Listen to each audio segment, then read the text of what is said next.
Hello, hello, hello. We are back with the GSMC Wrestling Laureate podcast brought to you by the GSMC Sports Network.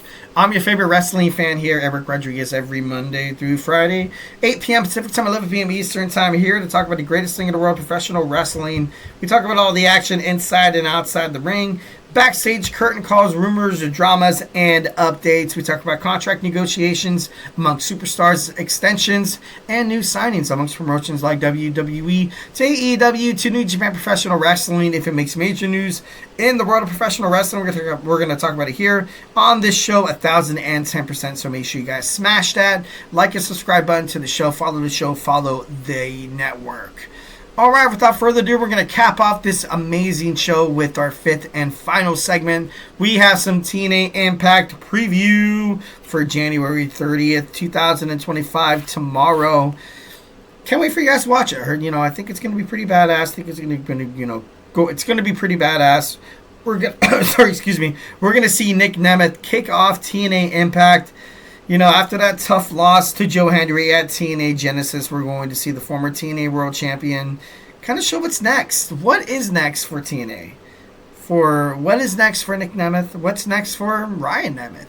What's next for... I feel like maybe them being a tag team together, I don't know if you put Nick into a position where he could turn heel, because you have a lot of baby faces. Last week on TNA Impact... last week you saw Josh Alexander, betrayed, and you kind of saw him maybe jumping into that babyface storyline potentially. And then you have Mike Santana as well. You have the returning Mustafa Ali, but Mustafa Ali can play a pretty good heel. We've seen that before. He left TNA for an undisclosed amount of time, and now he's back. Maybe Nick finds himself with Ryan, but Ryan, oh God, his brother's such a... can't even say it with a straight face. Talented. He's a talented, cocky, arrogant, self-fulfilled, or however you like to call it. And I don't know, maybe he might find a way to kind of, be with his brother to kind of, make a mark. Maybe he invoke his rematch, his rematch clause pretty soon. I think so. That'd be pretty badass. Maybe you see a face-to-face between him and Joe Hendry. I would love to see Nic Nemeth kind of stay on the same side where he is right now. Maybe he makes a run on WWE NXT. I feel like that's highly unlikely. I feel like a lot of TNA stars that had past baggage with WWE will never go back. Like, I really doubt Matt Cardona would come back and, be in the Royal Rumble and be like, woo woo, that Zack Ryder kind of feel. Or Nic Nemeth coming back as Dolph Ziggler. That would be pretty interesting as well. But this Royal Rumble, I can't wait for the Royal Rumble. On Saturday, mark your calendars, guys. Can't wait to watch it. It's going to be so intense. It's going to be so awesome. But back to TNA. Back to TNA. So we're going to see the former X Division champion Mustafa Ali, who interrupted Mike Santana on Impact, officially announcing his return to the company. Now it looks like he's going to try to kick off his campaign to become the TNA World Champion as he takes on the Laredo Kid. I would love to see Mustafa Ali come back to WWE NXT, but obviously there's no 205 Live anymore. He still has that same name. He still has that Mustafa Ali name. And it would have surprised me. North American Championship, anybody? Maybe.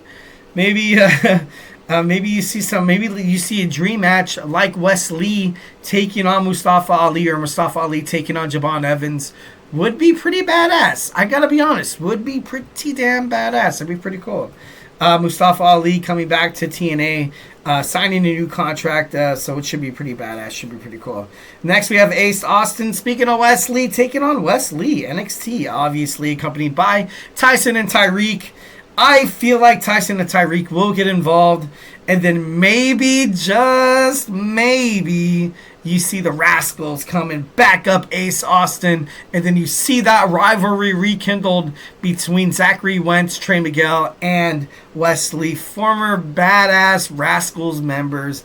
When they broke up, I gotta be honest, I was heartbroken. I wasn't ready for it. I think it was Great American Bash they broke up. And then Wes Lee super kicks everybody, and you're like, no, why?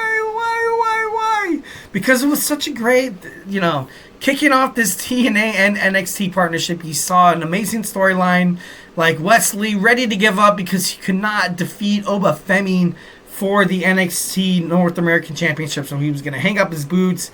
Then, of course, Zachary Wentz comes out and Trey Miguel, they're trying to hype up their brother again to feel alive, to get that passion back into professional wrestling. Don't give up, man. Don't give up. You still got a shot. You still got a shot in terms of a little bit of professional wrestling. Just got to be patient. You got to be patient. And then Wes Lee, obviously turning his back on them. I feel like it'd be kind of poetic justice to have, Ace Austin kind of needing help against Wes Lee and Tyson and Tyreek, and then you see freaking the Rascals come back. That would be so cool. That'd be so awesome. Next, we have Eric Young and Josh Alexander taking on the Northern Armory. Former adversary Eric Young and Josh Alexander will team up against the Northern Armory. After the faction's betrayal of Alexander last week on TNA Impact, will Judas Icarus and Travis Williams use the match to make to kind of make a statement, or will they basically end up losing? I do like this match. Like I said, you kind of have Josh Alexander. Now, what's next for him? What's next for him? His certainty in TNA right now is kind of up in the air. He has not yet signed a contract yet. I do not believe, unless it recently happened. Not recently happened. I've been keeping tabs on professional wrestling tabloids, but with the whole Eric Young thing, I love Eric Young. He's he's been with TNA for such a long time. I remember when I used to watch him back in 2006, and he was kind of like this wimpy figure. He'd always lose, get his ass kicked, and look at him now. That's cool. It kind of reminds me of that Paul Rudd and who the freak was it? Was it Jason Segel? No, Seth Rogen. And they're like, look at us. You know what I mean? But, I feel like him and Josh Alexander right now are a pretty good spot. I honestly would love to see Josh Alexander in the Royal Rumble. It should be pretty badass. Next on TNA Impact, we have Cora Jade in action after her shocking confrontation with the Knockouts World Champion Masha Slamovich at both the Genesis and last week's TNA Impact. NXT's Cora Jade will be in action on Thursday. And should be interesting to kind of find out who she takes on. For one, I do love myself some Cora Jade.